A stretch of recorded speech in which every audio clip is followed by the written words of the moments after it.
Good morning students. In this video I will explain what a torque measuring instruments. So torque measuring instrument is mainly dynamometer. So I will explain some different types of dynamometers. So dynamometers, there are mainly three types of dynamometer. One is called absorption dynamometer. So they absorb the mechanical energy as a torque is measured and hence are particularly used for measuring power or torque developed by power sources. So some examples are engines and electrical motors. Second one is the driving dynamometer. These dynamometers measure power to torque as well as produce energy to operate the device to be tested. So they are therefore useful in determining the performance characteristics of devices such as pumps and compressors. The third one is the transmission dynamometer.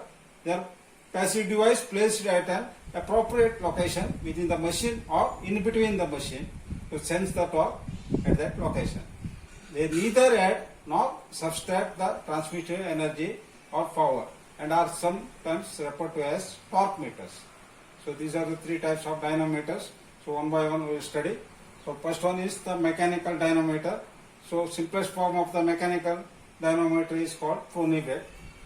Figure is shown in there. So this is the wooden blocks which are fixed on the output flywheel from the machine. They are held with the ropes. So this is the arm, lever arm.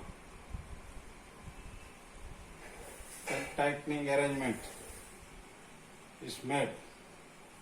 So mechanical dynamometers are of the absorption type. The most familiar and simple device is the Prony-Brake as shown in the figure. The two wooden blocks are mounted diametrically opposite on a flywheel attached to the rotating shaft whose power has to be measured. One block carries a lever arm and an arrangement is provided to tighten the rope which is connected to the arm. The rope is tightened so as to increase the frictional resistance between the blocks and the flywheel. The torque exerted by the Prony-Brake is given by T is equal to F is the force and L is the length between the force and the center of axis of this flywheel.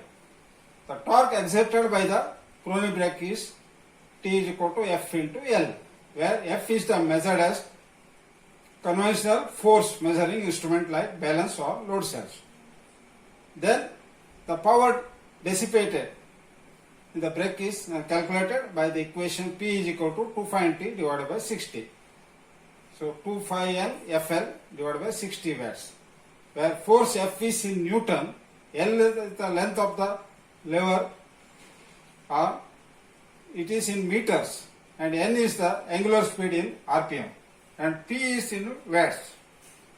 The Prony-Brake is inexpensive, but it is difficult to adjust and maintain a specific load.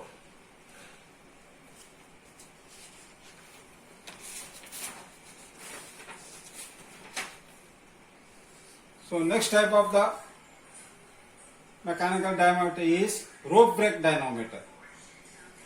So the rope brake dynamometer as shown figure is another device for measuring the brake power of an engine. Consists of number of turns of rope wounded around the rotating drum. So this is the rotating drum attached to the output shaft. So this is the output shaft. One side of the rope is connected to a spring balance. So spring balance, and the other side is a loading device. Here the load is applied here. The power is absorbed in friction between rope and the drum, therefore. So the power is absorbed between the rope and the drum. Therefore the drum in rope brake requires cooling. It becomes very hot, so therefore cooling arrangement is made. So water is passed through the drum. So these dynamometers, rope brake dynamometers are very cheap and can be constructed easily.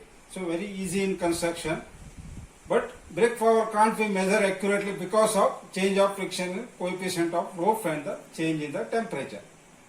The power brake power is given by the formula brake power is equal to pi dn into bracket W minus S. W minus S. D is the brake drum diameter, W is the weight of the load, and S is the spring balance ready. Next one is called transmission diameter. Transmission diameter. So these are also called as torque meters. Transmission diameter, also called torque meters, mostly consist of set of strain gauges.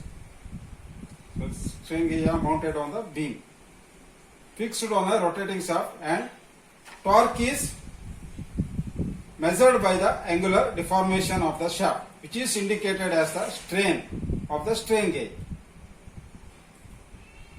The forearm bridge is used to reduce the effect of temperature, and the gauges are arranged in pairs such that the effect of axial or transverse load on the strain gauge is avoided. So figure shows the transmission dynamometer which employs beams. So this is the beam, and strain gauges. So these are the strain gauges for sensing the torque. Transmission dynamometer measures brake power very accurately and are used where continuous transmission of load is necessary. So these are mainly used in automatic units.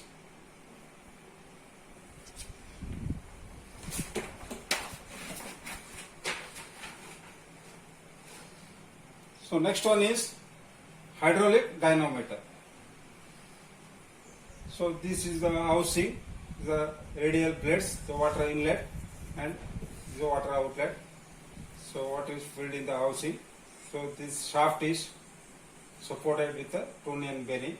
So here the one end of this shaft is that the reaction arm where the force measuring device is fixed.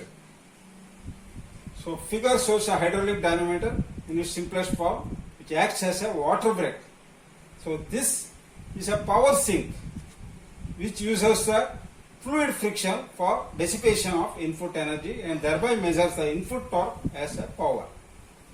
The capacity of the hydraulic dynamometer is a function of two factors. One is speed and another one is water level. The power consumed is the function of a cube of the speed approximately.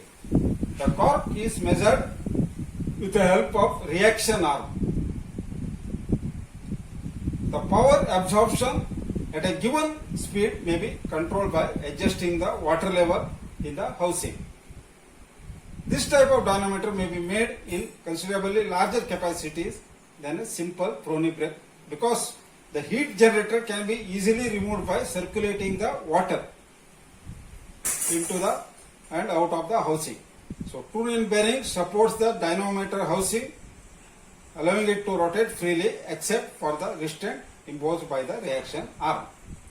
In this dynamometer, the power absorbing element is the housing, which tends to rotate with the input shaft of the driving machine.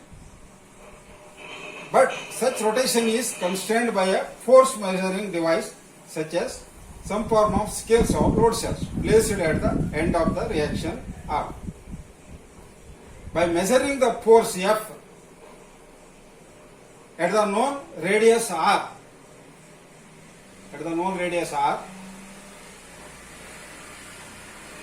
the torque T may be computed by a simple reaction.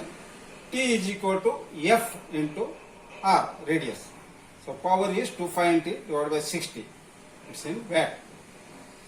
So force is in Newton, R is in meter. N is RPM of the rotating shaft. Thank you.